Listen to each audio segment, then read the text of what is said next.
அடுத்ததாக மன்னிப்பு. தண்டனை கொடுப்பதற்கு தாமதம் செய், மன்னிப்பதற்கு யோசனை கூட செய்யாதே. பைபிள்ல இருக்கக்கூடிய அழகான வரிகள். ஆனா நம்ம இதை மாத்தி தான் செய்யறோம். தண்டனை கொடுப்பதற்கு நம்ம யோசனை பண்றதே கிடையாது. ஆனா மன்னிக்கிறதுக்கு அதிகமா யோசிக்கிறோம். நம்ம எந்த ஒரு விஷயத்தையுமே மன்னிச்சு பழகும் போது நிச்சயமா அது நல்ல விதத்துல அமையும்.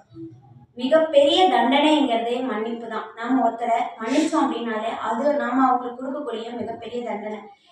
எத்தனையோ விஷயங்கள் நடந்திருக்கும், பல வருஷம் அதை நினைச்சு வருத்தப்பட்டு இருந்திருக்கும். இப்ப அதை யோசிக்கும் போது இதுக்கா இப்படி வருத்தப்பட்டோம் அப்படின்னு யோசிப்போம். ஆனா நம்ம மன்னிச்சு பழகும் போது மிகப்பெரிய விஷயம் கூட சின்ன ஒரு துரும்பா மாறி நமக்கு மன அமைதியை கொடுக்கும். இதுதான் விவேகானந்தர் எண்ணங்களை கவனியுங்கள், அது நல்ல சொற்களாகட்டும், சொற்களை கவனியுங்கள், நல்ல செயல்களாகட்டும், செயல்களை கவனியுங்கள், பழக்கமாகட்டும், பழக்கங்களை கவனியுங்கள், விளக்கமாகவும் வாழ்க்கையாகவும் மாறும் அப்படின்னு சொல்லியிருக்காங்க. நமக்கு மன அமைதி கிடைக்கணும் அப்படின்னா நாம முதல்ல நல்ல